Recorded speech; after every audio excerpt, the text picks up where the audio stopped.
personality is one aspect of who you are. So it is, there are 4 different main primary characteristics. So we, as career counselors, coaches, what we look at is, your interest patterns, personality, your skill set, and your work values and personal values.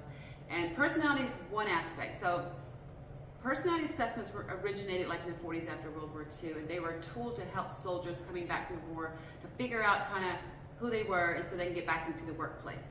And from there they evolved. They evolved into assessments that were used in the business and workplace to help employers, select employees and find, who's the best fit. All the way to like a resource for counseling, helping people with their relationships, helping teams in business work together better. So it's used as a tool essentially to help people understand themselves, because as you know, anytime in any transition, you really need, before you can go anywhere in life, make any kind of major decisions, you need to kind of know who you are. What do I value? What's important to me? What are the elements of who I am? And so it is one aspect, one lens, a very powerful lens, but it is one lens that we look through to figure out who we are. And it is a combination of, is part of our DNA, how we're, our natural characteristics we're born with, and it's also learned. And so when we talk about INFPs, there's a spectrum. So there's like for introversion, you can be slight, you can be very clear. You can be slight on perceiving, very clear on the perceiving. And so there's a spectrum, and it's really more so a scale. We look at the full scale from what we call, let's say, introversion, extroversion. And so some people are like, oh, I'm an ambivert. You're not really an introvert, there's no such thing. You are on the line, you're in the middle there, and you have an appreciation for your shadow side, and you embrace it, and you spend time over there quite a bit because you value that. And so you're right there in that middle. It makes it hard to kind of discern where you fit, because you're on that line there, but you have a side.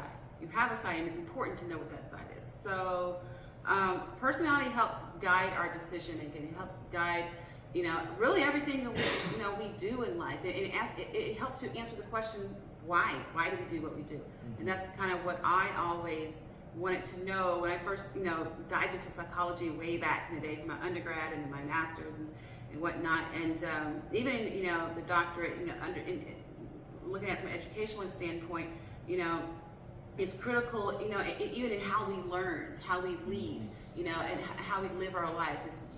We have to think about who we are. Yeah. And before you make any major decisions in life, you have to check in with yourself. And being in alignment with who we are is everything. One thing I always say about INFPs is they're healers. If you look up INFP, the profile of INFP, the first thing you see on some of those websites is the healer. And so they're the therapists of the world as well, and what you're doing is healing, healing athletes. So it's still it's alignment. It's still you're in alignment. Yeah. And I remember about a month ago I was looking at that INFP blog, like on at Facebook, and someone on there is like, how come only the INFPs on like where they have the instructions like when you first sign up, and it gives disclaimers and everything, and they're like, why does it say do not post your depressive thoughts or something like that? And then right after that, people start posting depressive thoughts. They're like, guys, because of that, look at all this, and it's hilarious. It's because it happens a lot, and so it's like, how come that you only post that statement in the INFP group? And it's funny, as you read down through the comments, eventually it became very depressive. And their comments were, very deep and sad. And it's like, and this is why. Someone halfway cuts in and it's like, this is why, guys. This is why. Yeah. You're living the life of a sensor, a very practical job, and a lot of things that you were doing were aligned with things that were detailed-oriented, hands-on. Things that sensing types favor more, prefer more. Yeah, so and a lot of the INFPs are doing their artistic thing, creative, careers and whatnot, or have kind of creative talents, and they were doing things, their lives were different. You hadn't really delved into that so much. Yes. And see people who are connecting to their purpose, mm-hmm. And like when I talk with someone, I feel like I have that vision for like their purpose, and then I work toward helping them check off each of those little steps to get there. Mm-hmm. And so, I think you see that she is someone who is also aligned with her purpose. That's a lot of personality as well, that alignment, right? And so, like, what do you think your purpose is, like, in life? Most of the people are. Most people are nice and kind and friendly, but it only takes one to mess it all up, really. It takes one fool. And so it's just like there's one too many, that direction. You're balancing the pros and the cons. I think a lot of people, especially when they're exploring career transitions and that career path, they look at like what's most attractive about it. They look at the appeal of it, what they've heard about it that they like. They don't think about the negatives. They don't think about the ways it would not work out. They don't think they don't see those. People are not just dropping those in their lap, And so that's what makes them make a U-turn though. That's what makes them say, I don't want to do this anymore. And that's huge because a lot of people will dream, especially those creative types. They can dream up all kinds of exciting different adventures, but they also oftentimes abandon that dream because they don't see all the steps and all the ways to get there. It seems impossible, and so they abandon it and go a different direction, or they stay in their little comfort zone. That little zone, that little area where there's a lot of familiarity. Right, and so where we know there's no growth, but it's an area of familiarity, and so and they don't grow, or they don't go those directions. Just if we're even working as a career counselor, I would see a lot of alumni come in, they're like, I've been in this job for 10, 15 years, I absolutely hate it, and I finally now, I've made the money, I now want to do something that I love. It's like, it would hurt my heart a little bit because it's like, you waited 15 years to do what you love. You're now in your 40s and you're only now giving yourself an opportunity to really connect with the passion. And you've just been working. You've just been paying bills for the past 15 years. And now some of them are depressed and they're oftentimes struggling, and they would come in really excited about this, this opportunity to really dive into something that they're passionate about. And I think you early on turned it toward a direction that you're more passionate about, which is like helping others. And experience is a key word. And that's kind of what we tied back. It ties back to what you were saying a second ago. It's like once you got in there, was doing it. That learning, that hands-on learning, it makes you a lot more decisive. A lot more decisive. I saw that a lot. At the college level, working at the college, where students would do their internship. They're like, "Oh, this is not what I thought it was going to be," and they would change majors. Is it that experience will teach you things that books, conversations, video. Experience will teach you things that all those will not. Oh, this is not what I thought it was going to be, and they would change majors. Is it that experience will teach you things that books, conversations, video. Experience will teach you things that all those will not. Exactly. It's powerful. And even better. You learn something, through that process. Everyone who's successful in life, if you look closer, you'll see a lot of failures. They're like little stepping stones, essentially. So you 2 steps forward, 1 step back, you're still 1 forward. And it's like you still are a bit further ahead there. As long as you keep going forward, that's the whole point, right? And so, you've had, it sounds like a lot of people who are instrumental, with your path along the way. What would you say? Because you have been able to glean quite a bit of information through the experiences, through knowledge, shared from others, through just getting in there in the grind and just doing it yourself. What kind of advice would you give to someone who's going through the same process? It's hope. It sounds like hope. And it's kind of just the ability to see someone who's doing what you wanted to do, what you wanted to achieve. It's gives you hope. Huh? Hey, go for it. They can do it. I can do it. Right? Exactly. I think you've used your personality as well, because one thing I always teach about psychology is not so much about your personality type. It's not just the knowing, even that's so important. Is understanding the weakness and your strengths, understanding the pros and the cons, like especially using your strengths to overcome your challenges, even. And I think you do that well.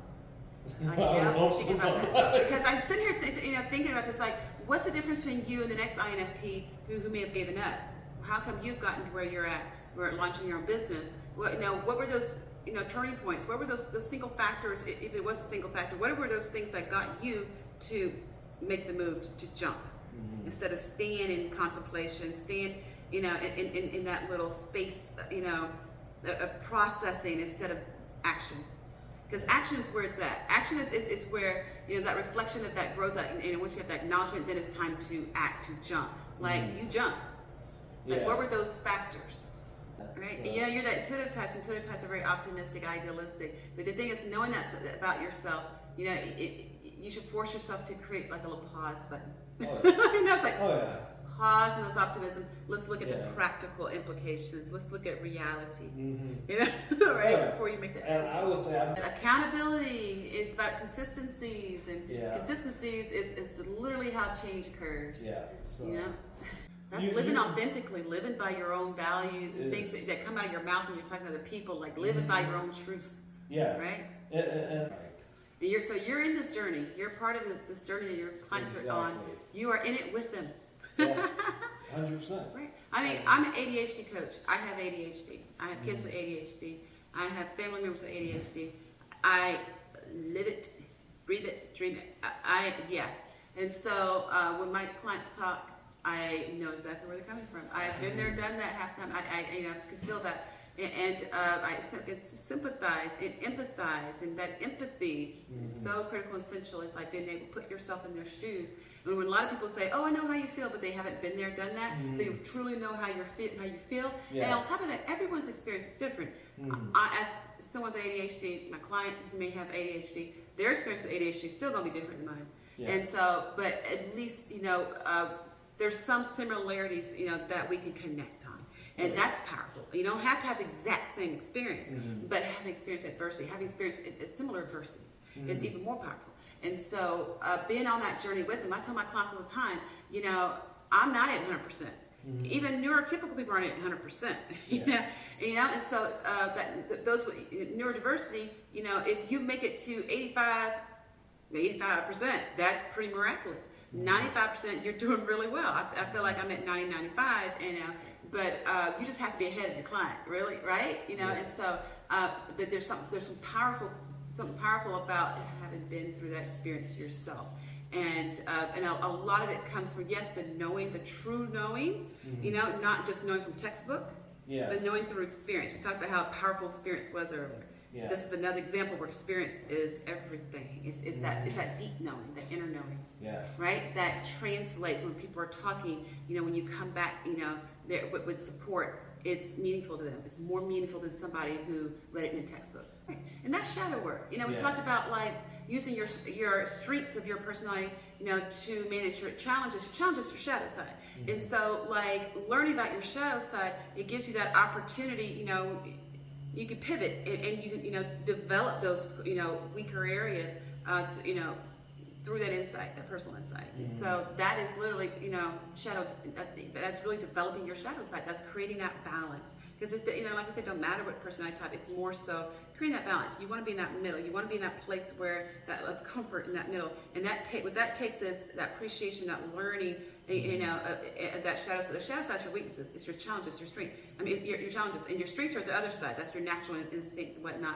But it's like the challenges is what causes problems in your life. Like when you were talking about, asking the right questions. I feel like a lot of introverts, especially INFPs, oftentimes the answers are there. They're just in their head. They haven't came out yet. They're circulating. They're Very still much so. processing. They're still in there. They're the overthinkers. Yeah. And if they're in there, they're just not coming out. Yeah. And so, and that's what that silent, that quietness sometimes looks like and inside. But I had to train myself sometime to, if I introvert my presence, to ask the question for them and pull it out of it. In other words. Yeah. Because I know it's there, and then when you ask that question, that's when some of that richness of that processing comes out.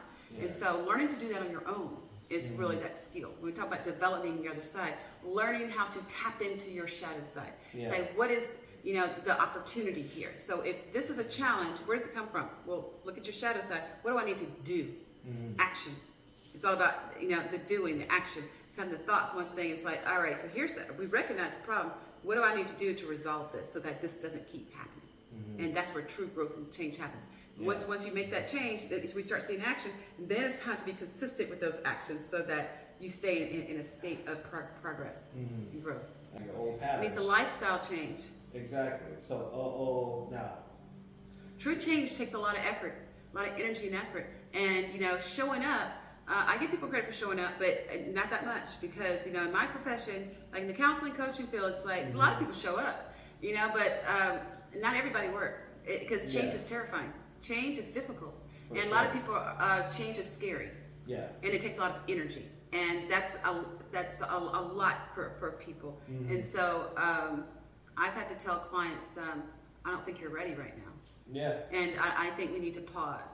Yeah. And because I haven't seen any growth and changing. This is where you started. This is what you said your goals are. You develop your action plans. You haven't been acting on them, and whatnot. What's going on? And I look for that, and I give all kinds of credit to little baby steps. And I see it doesn't have to be an action. It can be a mindset. And if I see that growth, those little aha moments, and that's growth. That's possible. But when I see people going backwards, making excuses, and all these issues, and there's no transformation in any way, even in mindset. Especially when I start seeing them consistently going backwards, I'm like, all right, you're not in a state of readiness. Because what I do requires readiness, because it's action oriented. Yeah. And so that's a big deal. I think some people do show up when they're not ready. That happens to a certain degree and waste their time and money, and that's the key, because it's not your readiness as the clinician, it's their readiness so much. So like we can come at it with all our skills and knowledge and enthusiasm and energy, like going over beyond. We both kind of that way. We just go do 110%, but it's like none of that will matter if that person has not made that commitment internally and put some oomph behind it. Yeah. People tell you that, because I even do that, like. Because I have a wellness coach, and I just started a new gym and everything, and my wellness coach is like, all right, what's planned this week? I'm like, I'm gonna do 3 days this week. I remember like today, or last night I should say, I was like, oh man, I should have canceled, and I had all these reasons, like I just want to sleep in, and I had all these excuses about why I want to cancel, and I didn't. And so I'm like, I hear my little inner voice in here, that side of me that preaches to the client, why they should persist and everything. It's like, all right. It's an opportunity to be a woman of action here, and it's like you have to push through, and it's like it's an example I give even about getting 3 degrees. It's like 13 years of college. It's like that's a lot. It's like, how did I make it to the end with ADHD? It's the number of people who graduate with doctorate degrees with ADHD is a single digit. It's a very small number, and so the way I made it through was, because there was times I want to give up, I want to quit, I was in tears, and the sun was coming up on me, and I still had this paper to write, I just want to quit. And I think people do that with exercise as well, and it comes to improvement. When it comes to doing anything hard, they want to quit. Yeah. And I still get there. Just yesterday, I wanted to cancel my session, at the gym, and I didn't, because it's like, I know living by my words, consistency is everything. Oh, and that miss in my brain is like, oh, it's just one time. Oh, I'll make it up later. Oh. It's like eating that little potato chip. Oh, I'll just have one. I'll just have the little French fry. Oh, it won't make it. And we know what happens with that. We know damn. We know. That's no. Skipping that one, session is not just one session. Yeah. It's really, it's like that one little fly that you let into the fruit basket that ruins everything, right? And so I'm like, nah. And so you have to set that line, you have to set it hard, and you have to push through. But it's something that everybody experiences, and it's fierce. But the ability to push through, like, what do you tell your clients who are at that place where they're like, I can't do this. It's, I can't. When you hear that word, what do you tell them? Well, I don't think I would tell them anything. I'm just kind of like, all right, how about we try this? Just have them do certain action. Right. You just have them move. You just try the next step, the very next step. So you start wherever they're at. So if they're not here, where are you? And then just build from there. Exactly. Yeah, and I think a lot of that though is as well, because I also think about, okay, do I have to be here every time and telling them, okay, what's your next step? Yes, I want them to learn to ask that themselves when they're out on their own, because we can't be there with them all the time, right? They only have like an hour with you. My clients have an hour with me. And so it's like, we want them to learn this on their own and create new habits for themselves, so they don't have to be in therapy forever, right? Yeah. And so, but it's like, I think a lot of it also when it talks to permanent change, because we want to teach permanent lessons. We want to teach a man how to fish, not just give him a fish. Exactly. And so I feel a lot of it comes from, like I always say, it's mindset. And that to me, the most powerful thing when it comes to mindset is inner voice. And so like when I remember like a professor told me one time, because I used to be that one, it's like, I can't. It's like, all right, is it can't or won't? Can you do that? Are you able to do that? I'm like, yeah, I mean, I can. So the word is not can't, the word is you don't want to. But that saying I don't want to sounds so negative, and I'm like, but he was right. Yeah. He was right. It's like, yeah, like I want to work out today. It wasn't that I couldn't. I was telling myself, oh, I can't, I don't have time. Oh, I can't. I had to stop myself. Yes, you can. You can. You just don't want to. And it's being honest with ourselves. Yeah. It's huge. For sure. And huge.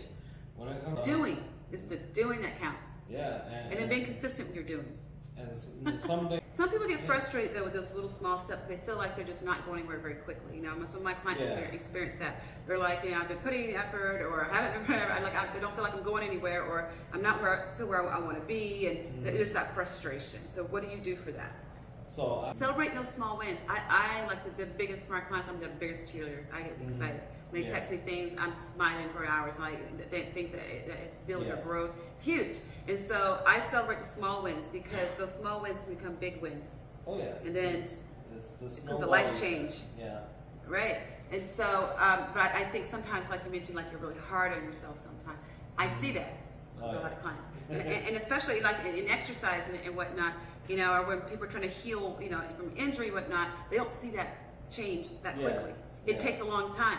You know, so people who are trying to, you know, build most parts, you know, build themselves up, their endurance or whatever it is, it takes time. And I use exercise all the time as an example of this growth process with ADHD, this growth process with gaining executive function skills, you know, and learning about themselves and transitions, you know, into the careers and all these different things. And it's like, you know, it's a perfect example. It's like if you want to be this bodybuilder, if you want to be this fit person with a six-pack, well, that doesn't happen to, you know, the next day.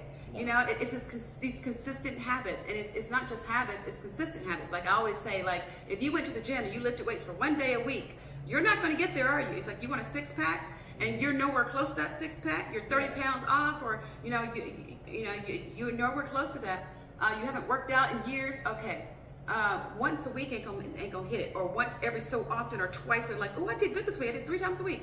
And what did you do the week before that and the week before that? So what we see is inconsistency. That ain't gonna get you there either. It's really that consistency. It's like, all right, 3 times a week, every single week. That's what's gonna get you your six-pack. Or 5 days a week for an hour. That's gonna get your six-pack. It's that consistency. It's not just, you know, I do go to the gym. How often? How consistent? Yeah, consistency is key. It is. And maybe then for people who are getting discouraged with those small doses of small steps, because, you know, I'm big about those little small, just take the next step. What is the next step? You know, part of that, my daily planning is like, what's one thing you get done today? Just one thing. And it's like, we're looking at, you know, those bite-sized things. But, you know, a lot of people get discouraged because I think what's happening, they're losing sight of the bigger vision, the bigger picture. And so they're not seeing how this little thing adds up. You know, it's like, the accumulation of all these little things, you know, will get them here. And so it's kind of like I liken it to like doing my laundry. You know, I'll put them in my closet and I'll look at them like, ooh, that's a lot of clothes. And so, and I have to break it up in these little chunks. And then I set rules like every time you go in the closet, just put up one set of items or spend 1 minute putting up clothes. And those little bites, those little chunks, you know, over several days, over several times in a day, whatnot. I mean, I'm going in my closet just the same amount I always have, you know, to do whatever, change clothes, whatever.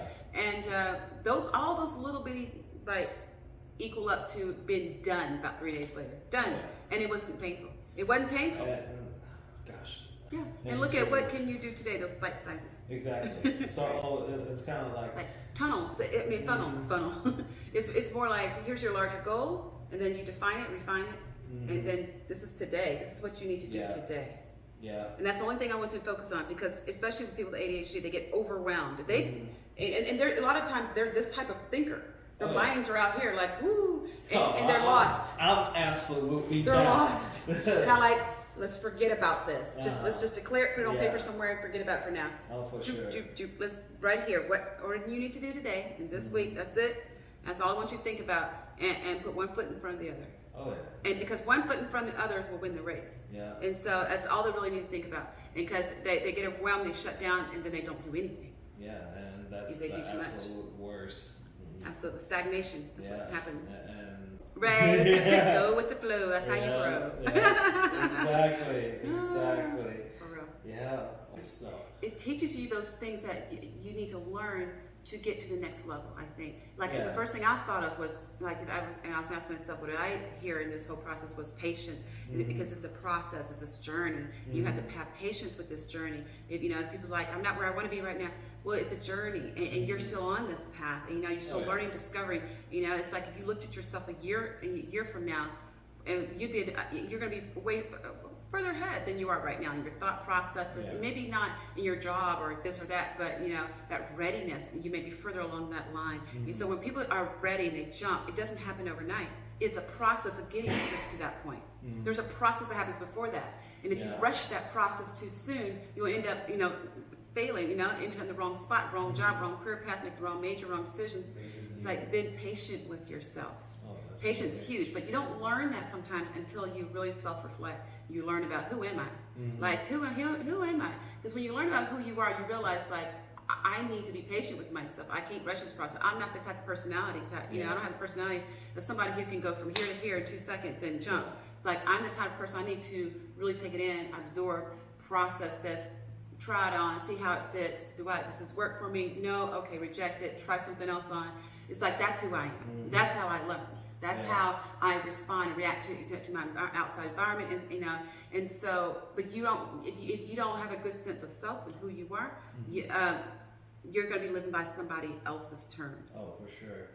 Your journey is your journey. Yeah. Everyone's on a different journey, and so like comparison, is dangerous, and it'll lead to unhappiness and trigger that depression and things of that nature, And so it's like they're different people, they're different personality types, they have different abilities, they have different values, so they have different opportunities, and so they're not you, and so it's like expecting yourself to be there. There's so many things different, that person's path versus your path and whatnot. We all have to feel empowered and confident in our own paths, and have that patience to grow within it. And that takes knowing, that deep inner knowing. And that's when we stop and reflect on who are we have that kind of opportunity. Oh, certainly. It is a joy. See, I tell my clients all the time, and in a way, you're like a forever client. I don't care. Many things. Friend. I feel like you even, like a big sister. All kinds of stuff. But it's like, I tell them all the time. It is an honor, privilege, just to be a part of your life, to be part of this process with you, to be on this journey. It is an honor, and so that's where on my side, that's what it looks like. It is a true honor and a privilege, to share in your experiences in your life, and. You're very open, expressive, and you share honestly, and that is such a rich experience on this side. And I appreciate that. Yeah. So thank you. Well, my little hobbies, which is my creative corner, is Inspirative Living on Instagram, and you can reach out there. I do have inspirativelife.com website, but most of the things that my jewelry you'll see on Instagram. And you can always reach out to me if you need something. But that's what I do for fun, a little fun gig.